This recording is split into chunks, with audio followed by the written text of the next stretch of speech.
네, 오늘 4강 문제의 본질에 대해서 우리 선배님들과 또 동역자분들과 함께 나누길 원합니다. 1, 2, 3강까지 저희는 하나님께서 성경에 기록해 놓으신 복음, 그 복음은 예수가 그리스도시다.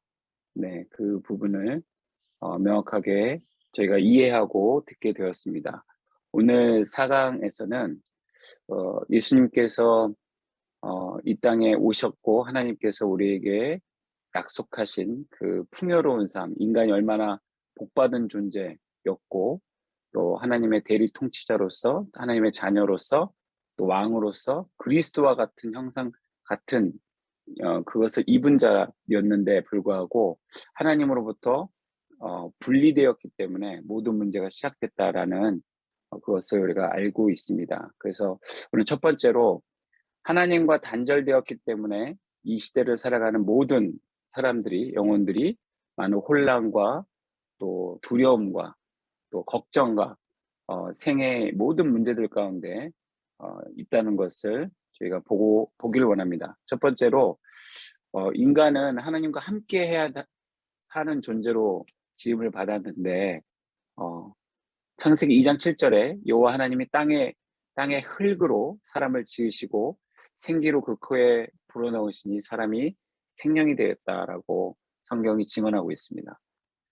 그런데 하나님과 끊어져서 모든 고통과 결핍, 수많은 문제, 죽음에 처하는 그런 존재들이 되었다는 것이죠. 그래서 왜 하나님과 단절되었는가를 저희들이 깊이 살펴봐야 될 텐데, 그것은 이사야서 59장 2절에 오직 너희 죄악이 너희와 너희 하나님 사이를 갈라놓았고 너희 죄가 그의 얼굴을 가리어서 너희에게서 듣지 않으시게 함이니라 라는 말씀이 있습니다. 우리에게 하나님처럼 높아지기 원하는, 또 하나님처럼 영생하고 싶어하는 내 인생의 자리에, 주인만 앉을 수 있는 자리에 그리스도께서 앉아 계셔야 되는데 내가 앉고 싶어하는 그 마음이 결국 하나님으로부터 분리되게 되는, 죄가 우리 가운데 들어오게 되는 것이 되었는데, 죄가 우리 안에 들어옴으로써 하나님으로부터 우리를 갈라놓게 되었다고 성경은 분명히 말씀하고 계십니다.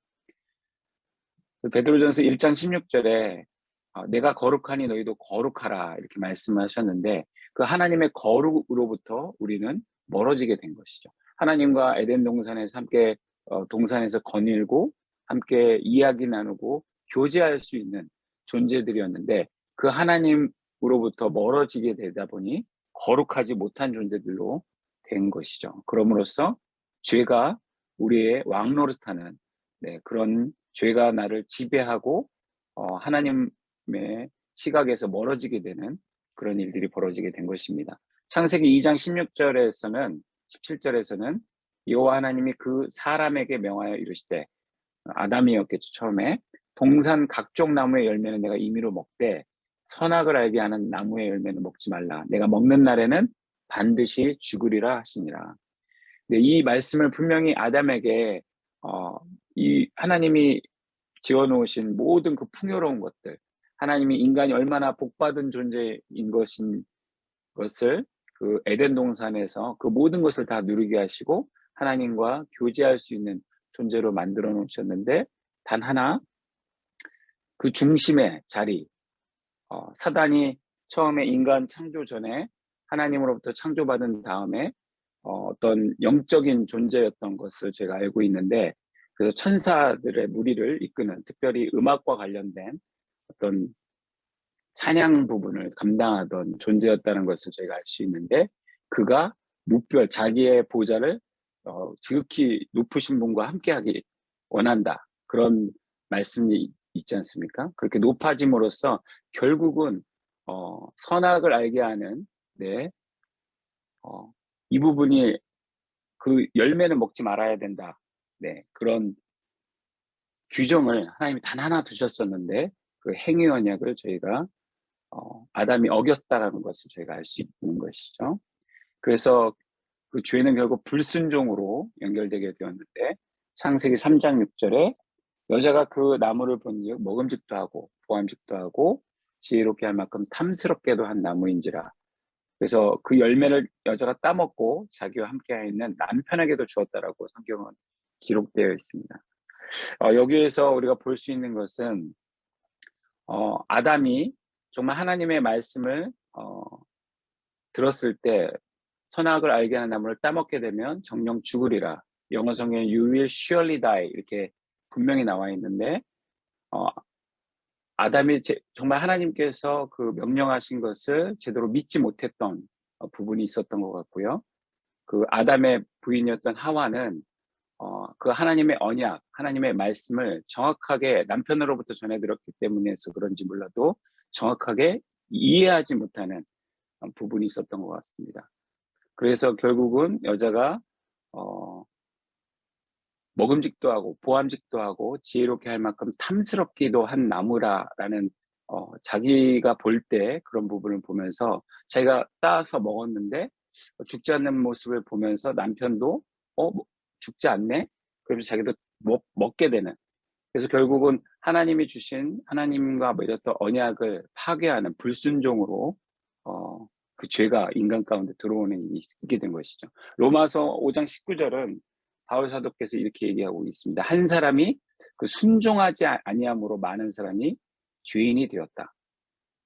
그리고 두 번째 아담의 신 예수 그리스도 그분 그 한 사람이 순종하심으로 많은 사람이 의인이 되었다. 그래서 이 순종이라는 부분을 우리에게 강조하고 계시다고 생각이 됩니다. 우리가 하나님께서 우리에게 언약하신 그 약속을 순종할 때 하나님과의 관계가 회복되어지고 하나님께 나아갈 수 있지만 불순종하게 됐을 때 죄의 그 지배성에 빠지게 되고 결국은 하나님과 단절하게 된다는 것을 말씀하고 있는 것이죠.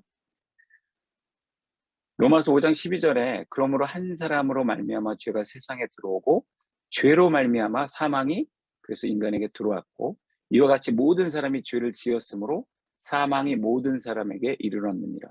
사망이 모든 사람들의 인생 가운데 영향력을 행사하겠다는 것이죠.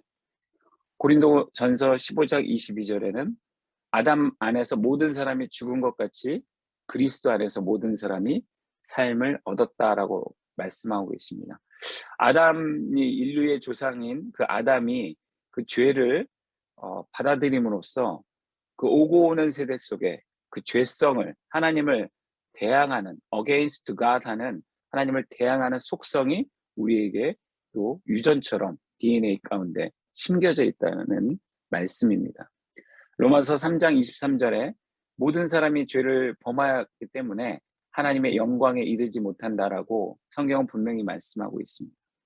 요즘 오늘날을 살아가는 많은 사람들, 특별히 기독교인들 중에서도 하나님 앞에 이 자기가 중심된 삶, 결국 하나님과 단절되어서 자기가 하나님 되려고 하고 자기가 주인 되려고 하는 그것이 바로 죄성이고 그것이 바로 하나님을 기쁘시게 하지 못하고 하나님을 against God 하는 그런 속성이 있는 것에 대해서 많이 인지를 잘 못하고 있는 것 같습니다. 복음은 분명하게 우리에게 이 부분을 말씀하고 있는데 그 복음 앞에 여러 가지 것들이 혼동스럽게 우리의 사단이 믿지 않는 자들의 마음을 혼미케 했다는 말씀을 저희가 알고 있지 않습니까? 그래서 모든 사람들이 그 죄를 범한다는 것은 하나님으로부터 그 자기 인생 가운데 주인만 줄 수 있는 그 왕자, 의자에 하나님이 계시지 않고 자기가 앉아서 자신의 삶을 컨트롤하려고 하는 그 속성, 그것이 바로 모든 사람이 하나님 앞에서 죄를 범하여서 결국에는 하나님의 영광에 이르지 못한다. 하나님의 구원에 이르지 못하고 하나님이 인간을 창조하셨던 그 복받은 존재로서의 삶을 누리지 못하고 있다는 것이죠. 오늘날의 그리스도인들도 하나님이 우리 크리스찬들의 삶 가운데 허락하신 그 하나님 나라의 풍성한 것들을 많이 맛보지 못하고 사는 이유는 아마도 그 중심에 의자에 보좌에 주인만 줄 수 있는 의자에 누가 앉아 있는가를 말한다고 생각합니다. 그렇다면 왜 우리가 이렇게 하나님으로부터 그 죄 가운데 분리되어서 죄 가운데 거할 수밖에 없었는가? 그것은 창세기 아까 1장, 2장에서 나왔던 그 배후에서 역사하는 사탄이라는 존재를 저희들이 한번 깊이 살펴보아야 될 필요성이 있다고 생각이 됩니다. 먼저 사탄이라는 부분을 제가 다뤄보기 전에 대부분의 우리 크리스찬들이 사단에 대한 두 가지의 태도가 있다라고 보여집니다. 첫 번째는 사단 그런 귀신 이야기하고 이런 영적인 얘기를 할 때 성경에 분명히 사단에 대해서 기록이 되어 있고 귀신의 역사들 또 예수님이 귀신을 내쫓는 이런 기록들이 분명히 기록되어 있는데도 불구하고 요즘 같은 시대에 귀신 이야기하고 이런 귀신이 장난쳤다 얘기하는 이런 이야기들은 과학이 지배하는 이런 시대에 맞지 않는다라고 아주 쉽게 치부하는 그리고 이런 이야기들 할 때 그것은 되게 수준이 낮은 신앙을 이야기하는 거라고 이렇게 생각하는 그런 그리스도인들이 계신 것 같습니다. 또 두 번째는 이미 예수님께서 사단을 짓밟고 그 머리를 상하게 하시고 십자가에서 승리하신 것을 우리가 머리로는 다 이해하고 있는데 그 사단의 세력들, 어둠의 세력들이 우리 사회에 깊숙이 들어와 있고 만몬이 세계를 지배하고 있고 사람들의 마음이 불안과 걱정과 혼미한 것들이 있다 보니까 사단이라는 영적 거짓의 세력을 너무 크게 생각해서 압도되고 내가 이길 수 없는 존재라고 쓸데없는 두려움들을 갖고 있는 그런 두 가지의 태도를 보이고 있다고 생각이 됩니다. 오늘 본문에서 보여주시는 이 말씀들을 우리가 깊이 보면서 하나님께서 우리가 사탄을 대하는 정확하게 성경에서 말하는 그 사단을 이해하고 우리가 태도를 취하는 것을 함께 보기로 원합니다. 요한일서 3장 8절에 보면 죄를 짓는 자는 마귀에게 속하나니 마귀는 처음부터 범죄함이라 하나님의 아들이 나타나신 것은 마귀의 일을 멸하려 하심이라라고 말씀하고 있습니다. 예수 그리스도께서 이 땅에 오신 것은 우리 인간들을 구원하시는 죄 가운데 빠져있는 인간들을 구원하시는 목적도 있었지만 그 죄의 지배력 계속해서 오고 오는 세대 가운데 수천 년 동안 하늘로부터 떨어진 그 영적인 존재였던 한때는 천사였고 천사장이었던 루시엘이 루시퍼가 되어서 이 땅을 지배하고 있는 그 존재인데 그 마귀에게 속한 사람들은 이 영향력 때문에 계속해서 하나님을 against God, 하나님으로부터 얼굴을 돌리고 그 하나님의 법으로부터 등을 돌리게 되는 그 죄를 짓게 되는 것에 사단으로부터 영향을 받게 된다는 것이. 그런데 그 예수님께서는 그 마귀의 일을 멸하러 오셨다라는 것을 복음이 말씀하고 있다는 것을 저희가 놓치지 않았으면 좋겠습니다. 첫 번째로 우리 사단의 존재가 어떤 존재인가를 명확하게 한번 좀 생각해 볼 필요가 있는데 이사야서 14장 12절에서 15절에 보면 사단을 어떤 강한 존재라고 사람들보다 강한 존재라고 이야기하고 있는 것을 볼 수 있습니다. 너 아침의 아들 계명성이여 어찌 그리 하늘에서 떨어졌으며 너 열국을 엎은 자야 어찌 그리 땅에 찍혔는고 내가 내 마음에 이르기를 내가 하늘에 올라 하나님의 뭇별 위에 내 자리를 높이리라 내가 북극 지폐 산 위에 앉으리라 가장 높은 구름에 올라가 지극히 높은 자와 같아지리라 하는도다. 그러나 이제 내가 스올 곧 구덩이 맨 밑에 떨어짐을 당하리로다. 이 말씀을 보면 분명히 이 사단이라는 존재가 하나님의 뭇별 위에 하나님과 같은 동등됨을 취하려고 교만했던 에러건했던 일들이 있었다라고 성경은 기록하고 있습니다. 그렇게 정말 어떤 영적인 존재로 탁월했던 존재로 지으심을 받았으나 그가 하나님처럼 되려고 하는 자신의 지으심을 받은 존재인데 창조주와 같이 되려고 하는 자신의 삶의 주인 되려고 하는 그 모습 때문에 결국 그가 떨어짐을 당할 정도로 하나님으로부터 멀어지게 됐다, 분리되게 됐다라는 이야기를 성경은 말씀하고 있습니다. 그 정도로 어떤 강한 능력과 영적인 어떤 힘을 갖고 있었다라고 볼 수 있죠. 자, 계시록 12장 1절부터 9절에 보면 큰 용이 내쫓기니 이 사단의 이름 큰 용이라고도 하고 옛 뱀이라고도 하고 에덴 동산에서 하와와 아담을 유혹했던 그 옛뱀이고 또 곧 마귀라고도 하여 사탄이라고 하며 온 천하를 꾀하는 자다. 온 천하를 꾀할 정도로 지혜롭고 힘이 있고 지배력을, 영향력을 행사하고 있는 존재라는 것이죠. 그래서 그가 쫓겨날 때, 땅으로 쫓겨날 때 그를 따르던 사자들, 천사들도 있었다라고 성경은 기록하고 있습니다. 그들이 함께 쫓겼다는 거죠.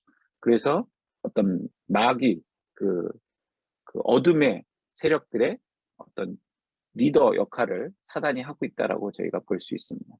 에베소서 2장 2절에 보면 그때 너희는 그 가운데서 행하여 이 세상 풍조를 따르고 공중의 권세 잡은 자를 따랐으니 곧 지금 불순종의 아들들 가운데서 역사하는 영이다. 세상 공중의 권세를 잡아서 세상의 풍조를 이끌어가고 있는 트렌드나 문화나 여러 가지 음악이나 재정적인 영역이나 사람들의 문화 가운데 지배력을 행사하고 있다라고 성경은 분명히 얘기하고 있습니다. 그만큼 강한 존재라는 것이죠. 그래서 특별히 그 강한 존재는 하나님의 말씀에 순종해서 하나님의 얼굴빛과 하나님의 명령과 하나님 나라의 것을 쫓는 사람들이 아니라 그것을 against, 하나님과 반대하는 그 불순종의 사람들 가운데, 그런 존재들 가운데 역사하는 힘이 더 크다라고 성경은 분명히 말씀하고 있는 것을 저희가 유념할 필요가 있다는 것입니다. 자, 두 번째로 사탄의 악한 면을 한번 보기 원합니다. 요한복음 8장 40절에 보면 너희는 너희 아비 마귀에게서 났으니 너희 아비의 욕심대로 너희도 행하고자 하느니라. 욕심대로 행한다. 그는 처음부터 살인한 자요 진리가 그 속에 없으므로 진리에 서지 못하고 거짓을 말할 때마다 자기의 것으로 말하나니 이는 거짓말장이요 거짓의 아비가 되었습니다. 오늘날에 우리 한국 개신교나 기독교 기독교인들을 봤을 때 우리 안에 어떤 거짓, 정말 서로 속이고 서로 이간질하고 서로 당파 싸움을 해서 그렇게 갈라지고 정직하지 못한 행위들 때문에 우리 안에서 벌어지는 많은 목사님들, 선교사님들 안에서도 분리되어지고 분열되어지는 이런 모습들을 볼 때 이 악한 자가 우리의 배후 가운데에서 영향력을 행사하고 있다는 것을 저희가 기억해야 될 것 같습니다. 이 악한 자 사탄 마귀는 처음부터 자신의 욕심이 있었다는 것이죠. 결국 그것은 뭐냐? 내가 하나님처럼 되려고 하는 것. 내가 내 인생의 주인 되려고 하는 그 속성. 그것을 따르는 모든 자들이 거짓을 말하게 되고 진리로부터 멀어진다는 것이죠. 하나님으로부터 멀어진다는 것이죠. 요한일서 5장 19절의 말씀은 또 아는 것은 우리는 하나님께 속하고 온 세상은 악한 자 안에 처해 있다라고 말씀하고 있습니다.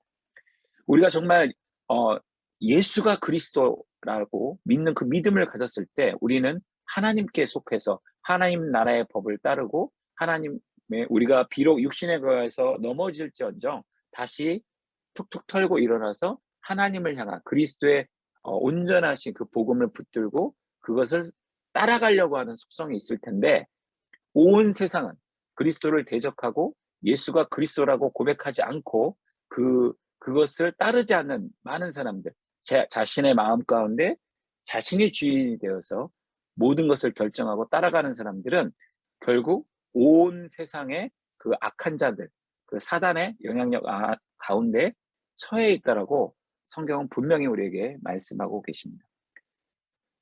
계속 이어서 봤을 때 요한복음 12장 31절에 이제 이 세상에 대한 심판이 이르렀으니 이 세상의 임금이 쫓겨나리라라고 말씀하고 있습니다. 복음이 복음될 때 예수가 그리스도시라는 그 믿음 앞에 그 복음이 복음되는 그 삶의 실제를 경험할 때 세상 임금은 힘을 잃게 되고 지배력을 잃게 된다는 말씀으로 제가 해석해 볼 수 있습니다.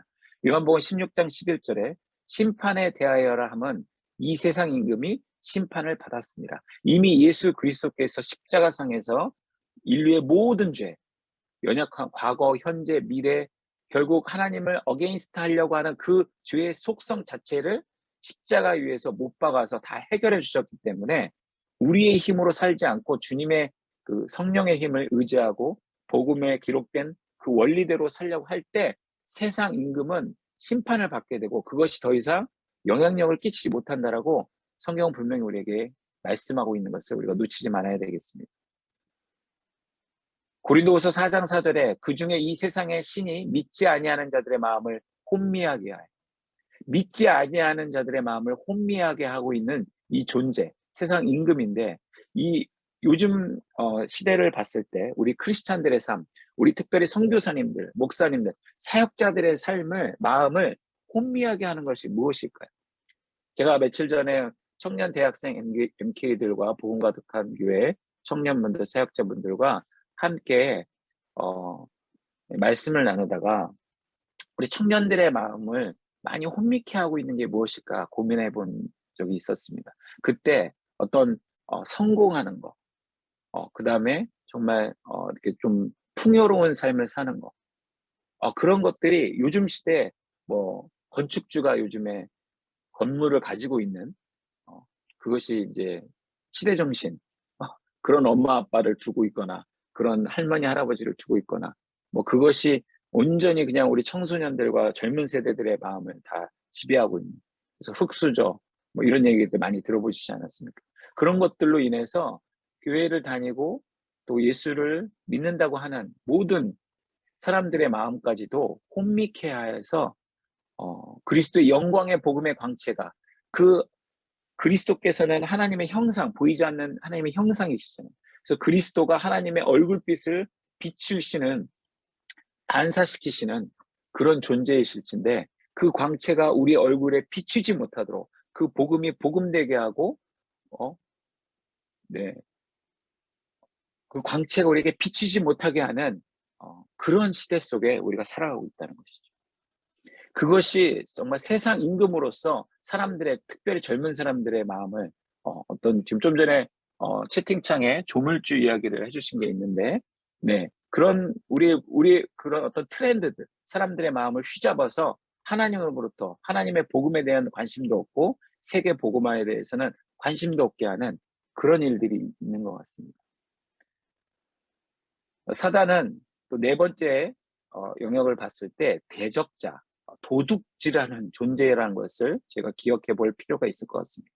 특별히 우리 사역자들한테 이 부분에 대한 마음들을 저희가 유심히 좀 봐야 될 것 같습니다. 우리가 섬기는 대상들의, 그들의 마음을 도둑질해서 결국 조금 화려하고 멋있게 보이고 성공하는 것 같고, 기독교 내에서도 뭐 유학을 한다거나 뭐 박사학위를 갖는다거나 조금 막 이름이 알려져서 멋있는 설교자가 돼야 된다거나 큰 교회를 목회해야 한다거나 여러 교회들을, 선교사님들도 교회를 많이 세워서 많은 이들을 세례를 줬다거나 이런 부분들에 우리의 마음이 뺏기게 된다면 결국 그것은, 도둑이 오는 것은 도둑질하고 죽이고 멸망시키라는 것뿐이라는 그 사단의 속성, 결국 그것을 추구하는 어떤 인기를 몰이하고 그것을 쫓아가고 복음에서 반대되는 어떤 결정들을 내가 추구할 때는 결국 나 자신이 나의 본질을 빼앗기고 복음이 내 삶에 실제되는 것을, 누리는 것을 빼앗기게 되고, 결국 우리가 섬기는 사람들을, 그 영혼들을 다 도둑질 받게 돼서 그들이 결국 멸망으로 이끄는, 네, 그런 모습들을 우리가 보게 된다는 것이죠. 그러나 예수님이 온 것은, 내가 온 것은 분명히 요한복음 10장 10절에서 양으로 생명을 얻게 하고 더 풍성히 얻게 하라는 것이다 라고 말씀하고 있는 것을 보게 됩니다. 저에게는 이 요한복음 10장 10절이 어떻게 해석되냐면, 예수 그리스도께서 우리를 위해서 십자가에 위해서 돌아가심으로 우리가 영원한 죽음에서 건짐을 받는다. 그 부분은 my savior로서는, 나의 구원자로서는 많은 그리스도인들이 이 부분은 지옥 가면 안 되니까 믿고 있는다고 생각합니다. 그런데 예수님을 영접할 때 많은 오해 내지 복음에 대한 충분한 설명을 듣지 못해서 my Lord, 내 삶의 주인으로서 내 삶에 임하실 때 우리의 삶이 하나님의 나라를 경험하고 많은 영혼들을 살리고 하나님의 법대로 살기 때문에 하나님의 계획과 일치된 삶을 살게 되는 그런 풍성함을 맛볼 수가 있는데, 그것을 맛보지 못하게 된다는 것이죠. 그래서 예수님이 이 땅에 오셨던 목적은 우리로 하여금 생명을 얻게 하고 이 땅에 살면서도 더 풍성히 그 복음이 복음되는, 하나님의 자녀가 되는, 하나님 나라를 경험하는 그 놀라운, 그 하나님의 복받은 존재들로, 그것을 경험시키시기 위해서 오셨다는 것이죠.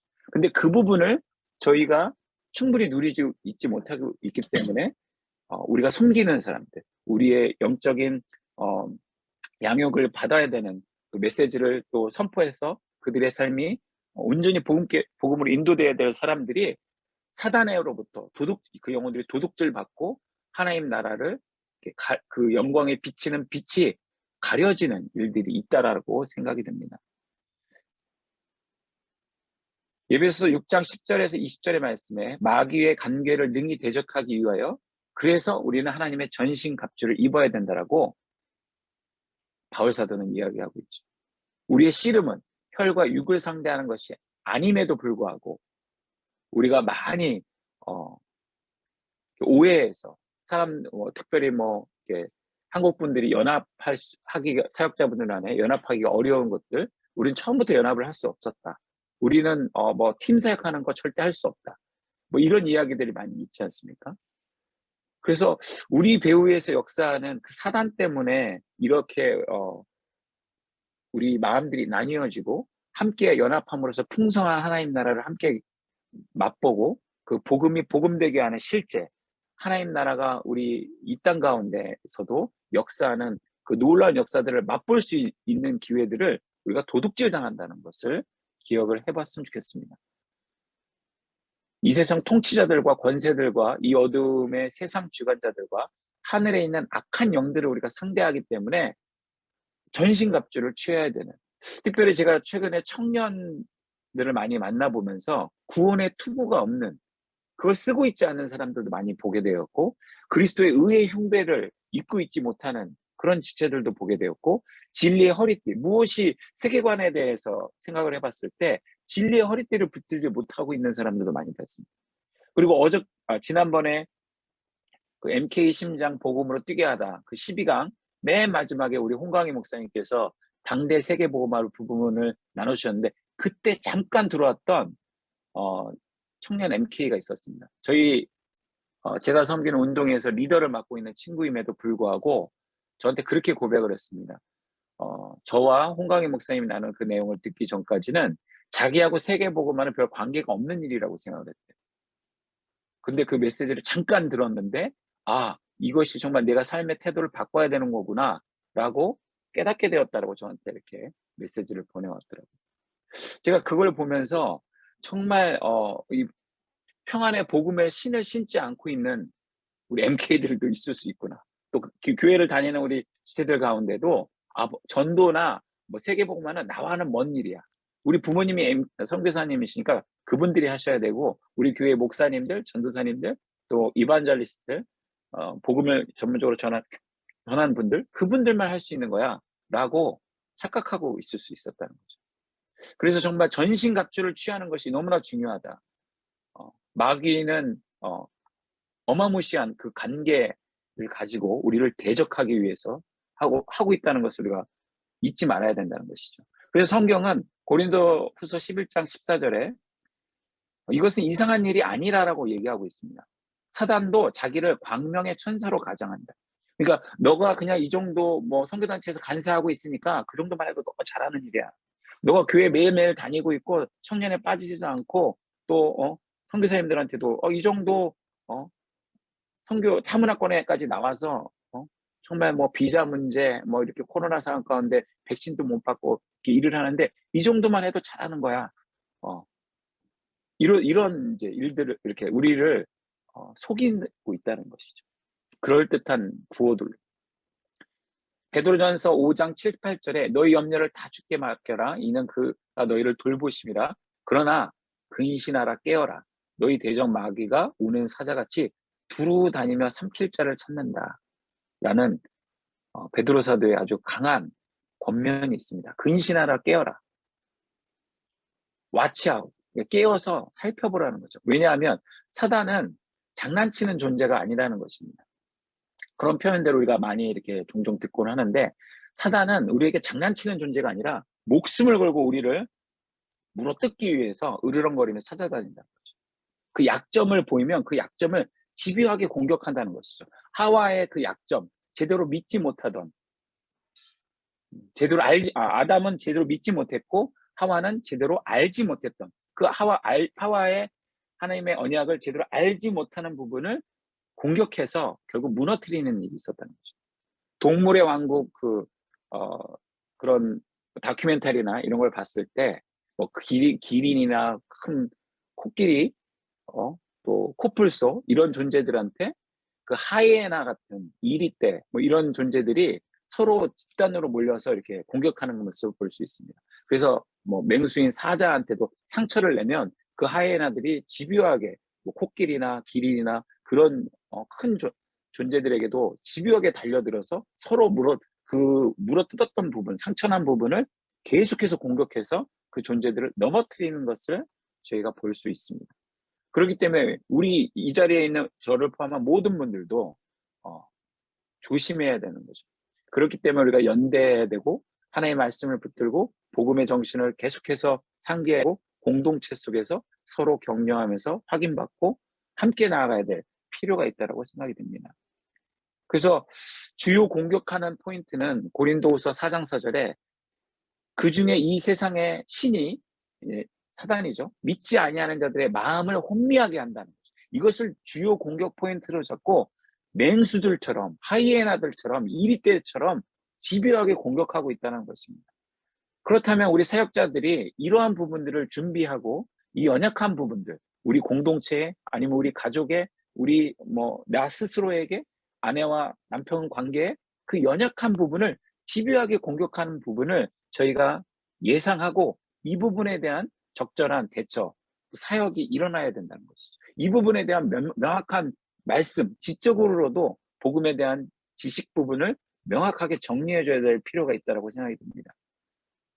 그렇게 되면 그리스도의 영광의 복음의 광채가 그들의 얼굴빛을 다시 비추시기 때문에 하나님의 형상을 회복하게 된다는 것이죠. 뭐 2단, 3단들 너무 많죠. 요즘에. 그래서 최근에도 어떤 분이 저한테 좀 이상한 부분이 있다. 이 어느 단체 이걸 좀 알아봐 달라. 여기에 제가 아는 선교사님이 좀 빠진 것 같다. 이렇게 해서 문의를 하는 선교사님이 계셨어요. 그래갖고 제가 현대종교에도 거기 물어봤는데 자기들도 아직 그 부분은 처음 들어봐서 잘 모르겠대요. 그러니까 더 이렇게 제가 잘 본 다음에 혹시 그런 부분이 있으면 좀 알려달라 이러더라고요.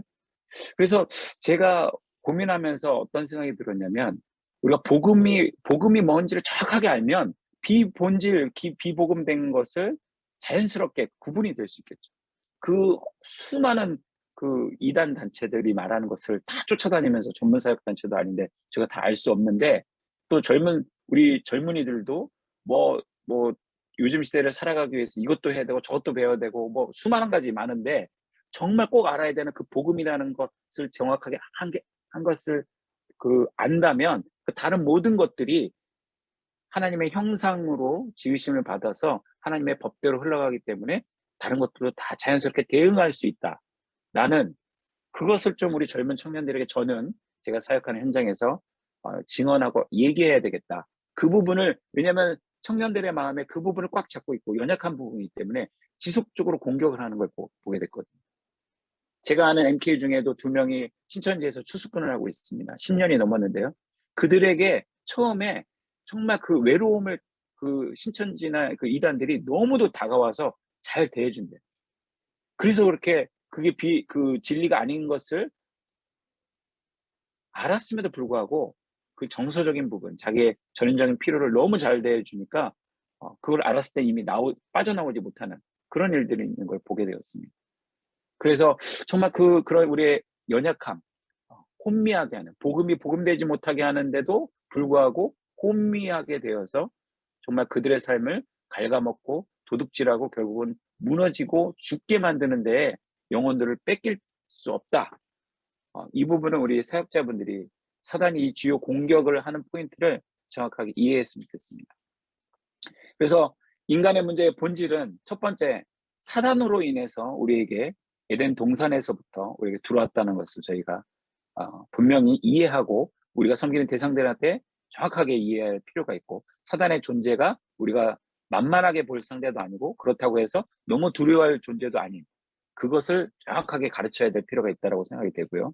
두 번째는 인간이 결국 범죄하여서 하나님이 명령하신 그 명령을 불순종함으로써 다른 말로 자기가 자신의 삶의 주인 되려고 하는, 그것이 곧 하나님처럼 높아지려고 한다는 그 선악과를 따먹는 행위와 동일하다는 것이죠. 그래서 우리가 아담과 하와의 자리에 있을 때 우리라고 해서 그렇게 안 하리라는 보장이 없다는 것이죠. 왜냐하면 우리에게도 그 DNA적으로 하나님을 against God, 하나님으로부터 얼굴을 돌리려고 하고 하나님의 뜻을 반대하려고 하는 죄성, 그 속성이 있기 때문이라는 것이죠. 세 번째로 그래서 결국 하나님과 단절되었다는 것이죠.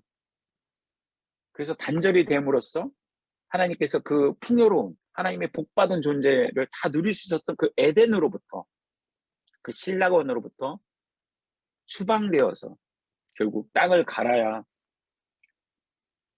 먹을 수가 있고, 고통 없이 자녀를 낳을 수 있음에도 불구하고 고통을 받아야 돼서 자녀를 낳을 수밖에 없는 존재가 됐고, 또 남자는 여자를 지배하려고 하고 여자는 남자의 사랑을 받기 위한, 그 별거 아닌 것 같은데 늘 그것 때문에 부부 사이에 전쟁이 되고, 그 부부 안에 평안이 없는 것 때문에 자녀들한테 그게 다 흘러들어가서 결국 가정에 온 문제들이 발생하고, 그 가정에 모든 문제가 발생함으로써 교회의 문제, 지역사회의 문제, 나라의 문제, 그래서 결국 전 세계 사단이 지배하게 되는, 그 소나기에 들어가게 되는, 그 영향력을 받게 되는 그런 일들이 비일비재하게 일어나는, 그래서 모든 문제의 근원, 인간의 모든 문제의 근원은 결국 하나님으로부터 죄가 들어옴으로써 사단의 꾀임을 받아서 하나님으로부터 분리된, 단절된, 거기에서부터 모든 문제가 발생했다는 것을 분명하게 저희가 이해하고 그 복음의 내용을 정확하게 전달할 필요가 있다라고 보여집니다. 그렇기 때문에 이 인간은 우리 죄의 문제를 해결할 수 있는 제사장이 필요하고, 이 세상을 살아갈 때 그 다스림의 문제, 지배하고 영향력을 행사해야 되는데, 그렇기 때문에 어떤 왕적인 존재가 필요하고, 사단의 권세를 무너뜨릴 왕의 존재가 필요하고, 그 다음에 우리가 앞으로 살아갈 때 어느 방향으로 하나님의 뜻을 순종하며 나아가야 될지에 대한 선견자, 예언자, 선지자의 그 영역이 필요한데, 그 부분을 메시아가, 예수가 그리스도라는 예수가 그리스도로서 메시아의 영역으로 이 본질적인 문제를, 인간의 사단과 죄와 하나님과 단절된 이 문제를 하나님께서 그리스도께서 다 해결하셨다는 것을, 그런 필요가, 그 메시아가 절대적으로 필요한 인간이라는 것을 인정해야 될 필요가 있다는 것이 오늘 5강에서 다음 5강에서 다루어질 부분이라고 생각이 듭니다. 네, 여기까지 하도록 하겠습니다. 감사합니다.